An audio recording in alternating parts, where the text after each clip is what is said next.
hello गति को सनम कुगे सगुन जोहार इंगी मसी बास्की आपे सनम को मानवा जुडसी यूट्यूब चैनल रे सगुन अतंग दराम तबे गति को चिल पे आसो कना मजार नपाय गे ना पिया और हिंग हम मजार नपाय गे नहीं तबना तबे अडी दिन बाद तिहिं लाइव रिंग हेज कान तबना आरो ओना इयते दिलाबन लाइव रे हजु तबन पे गालमारा अबन तिहिं को दिन रे ची को हुयुक कना विशेष कते अब सनाम को बन गालमारा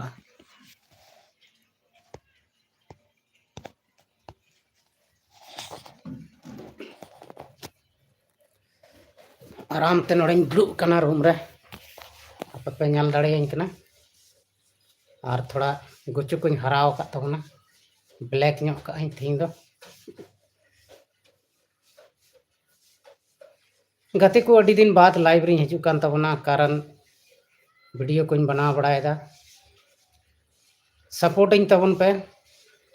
शॉर्ट फिल्म फिलहाल बांग हजु कान तलेया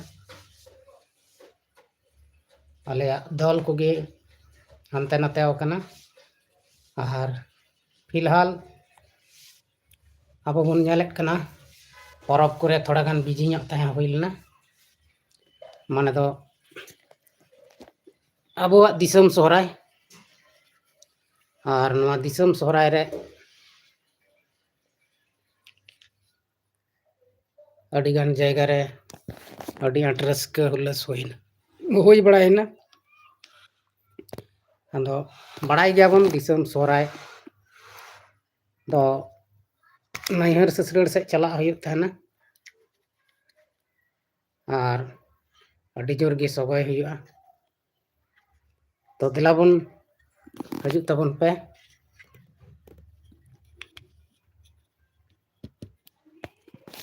बापे हजु कना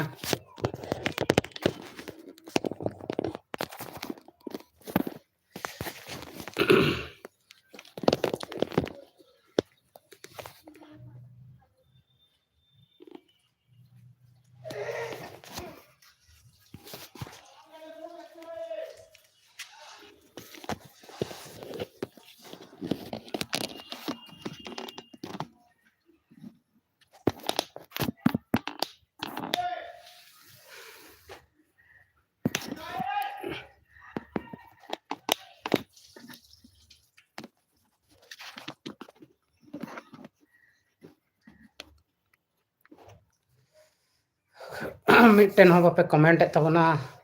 मिट्टन हो बन ñal दाड़े पे कना ओका से रहना पे गते को तिहिं आपे को समांग रे लाइव रिंग हेज कान तबना मा तबे खान जोहार गे मिट्टन बोया कोयटा चो हेज कान तबना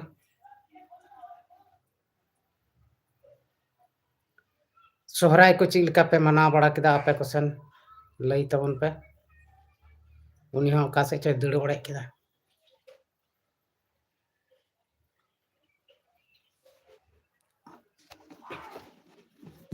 अदो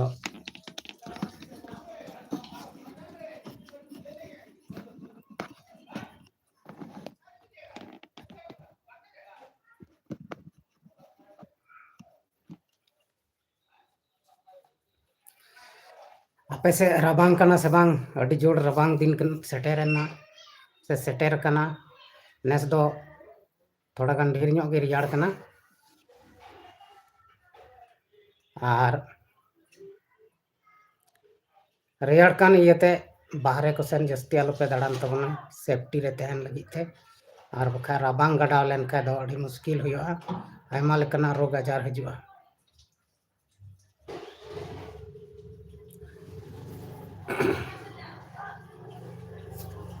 कोयटा चो सेटेर कान तबनम लाइव रे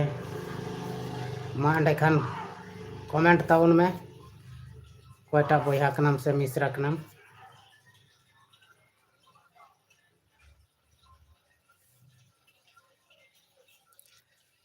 तबे गते को निया को दिन रे अब बन ñalदा अडी मुश्किला सेटेरक कना झारखंड रिया राजनीति चिलका बन ñalदा विकास अडी लॉगे चला कना खाली तपाम झगड़ा चलक कना ईसाई विधि मान कते अड़ी जायगा रको तपामक कना झगड़ा कना दालक कना केस मुकदमा एमान तिया अड़ी गान हुयुक कना और नौका मुश्किला हुयुक कान इये तेगे आबो तलारे जहां आदिवासी संताल को तलारे जुमिद मेना का ओना दो भांगड़ चलक कना और ओना जुमिद दो बांग हुयुक कना और मिद दिन हिला नौका हुयुआ जे जहां अबो बोन मेनदा ईसाई विधिन मेन कते बोन तपाम झगड़ा कना तो ओना दो अड़ी मुश्किल रे हुयुक तबना जहां आरक्षण मेन कते बोन मेनदा तो बई बई ते ना आरक्षण दो चाबा उतर चेदा से आबो मा बोन मेने कान गे नुको ईसाई हड़ बोन डिलिस्टिंग चुकवा से नुको डिलिस्टिंग लेखा आरक्षण ढेर ᱧᱚᱜ हुयुआ मेनखान उनका दो बांग हुई दाड़िया चेदा से ईसाई हड़ बोन डिलिस्टिंग कोआ तो अबोरेन संताल आदिवासी को आयमा धर्म रे हटिंग कान को जहां ईसाई धर्म को मनावदा जहां दो हिंदू धर्म को मनावदा जहां दो सरी धर्म को मनावदा जहां दो सरना धर्म को मनावदा जहां दो राम बाबा धर्म को मनावदा आयमा लेकाना धर्म मेना और ओनारे सनाम हड़ को हटिंग चबाव कना जुदी अबो आरक्षण धर्म लेकाते बोन नेल खान तबे दो हानते नाते हटिंग चबाव कन को हड़ मिटन ह बको सरेजो लास्ट रे नुको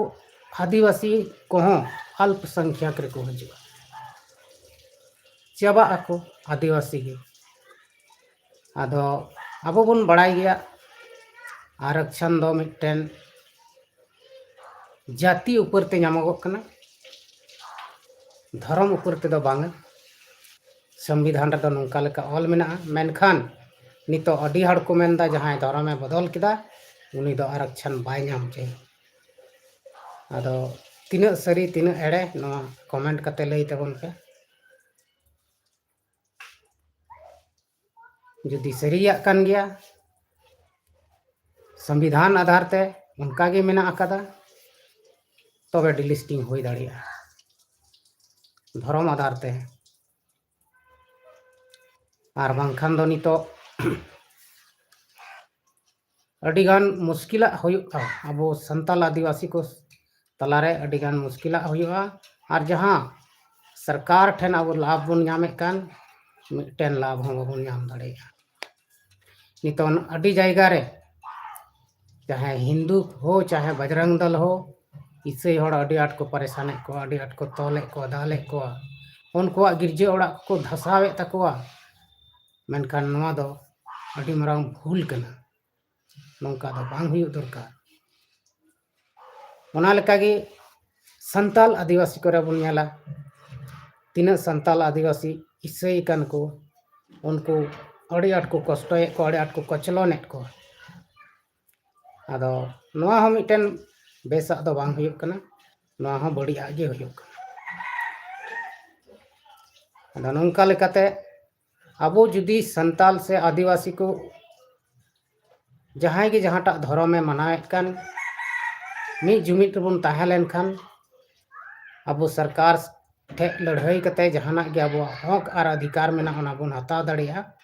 और बांखान अबो तिना बन नामका ओना हो बई बईते सरकारे चाबा गद का चेदा से अब हड़ गे बन हटिंग कना धर्म निये ते बन हटिंग कना नितो अब बन नेल को पूरा दिसम रे क्रिश्चियन हड़ अडी जस्ती हिना अडी आट को ईसाई तबे नौका लेकाते उनको जो डिलिस्टिंग लेन खान आयमा ढेर आदिवासी को खत्म आयमा ढेर आदिवासी को चाबा और मुश्किला हुयुआ तेहें एक से एक घटना घटा कना अबुआ समाज रे अबुआ जाति रे और नौका लेका कते अबो दो अड़ी मुश्किल रे बन पड़ा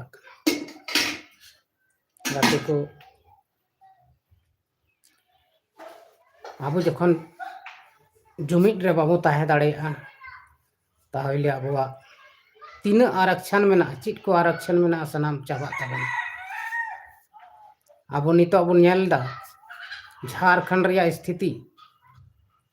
हेमंत सोरेन सरीगी जहां वादा ले ओना दो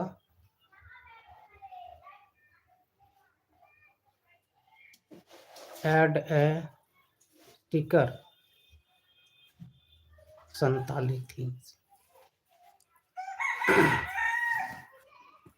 क्या है भाई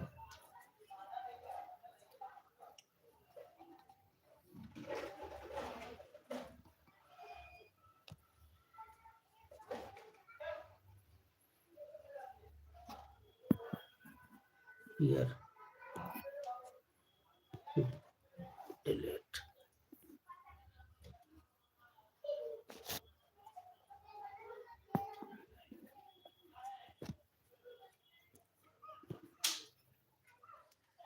तो गड़बड़ हो गया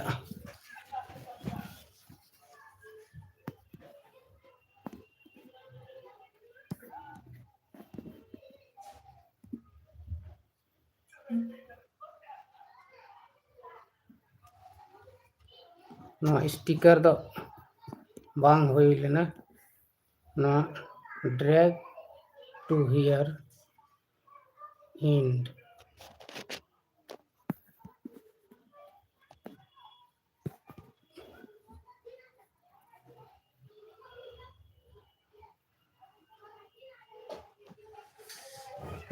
तबे गाते को दला हजु तबन पे और आपे को समांग रे तेहिं लाइव इन हेज कान तबना गपाल मरा लगी मेनखान नित हबी ते बापे हजु कान तबना हजु कना पे चला कना पे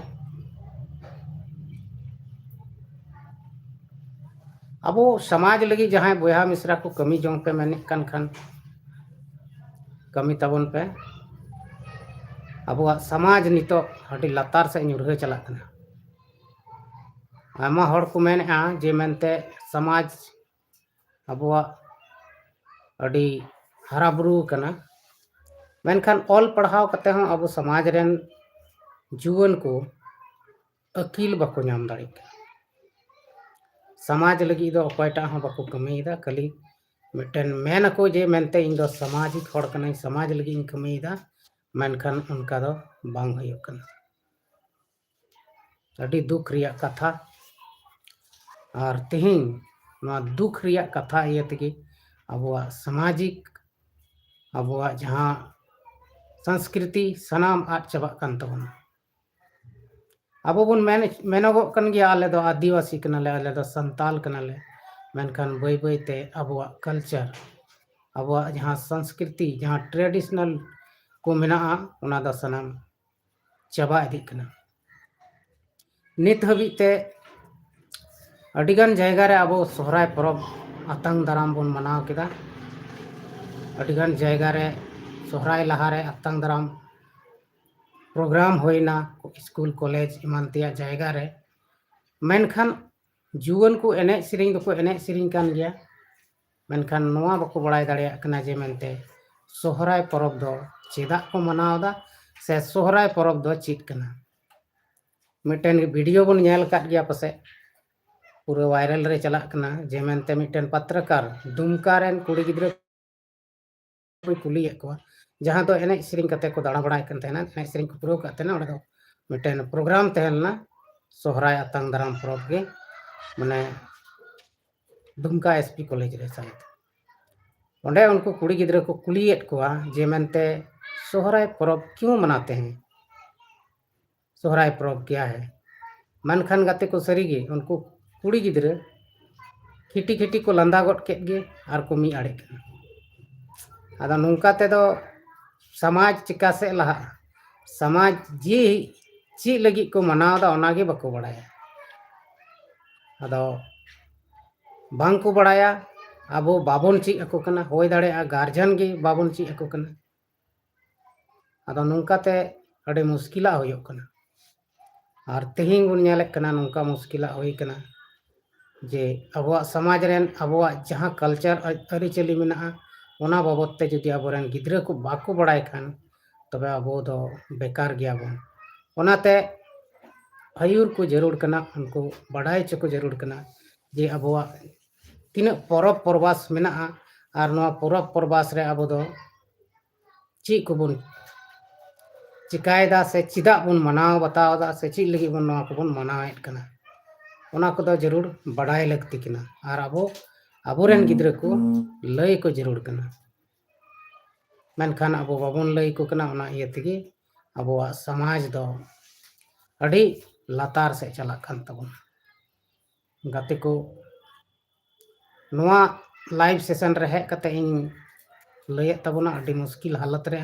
अब समाज संस्कृति हजुक कान दिन रे हुयुक तबना ना चिदा से अबोरेन गिद्र को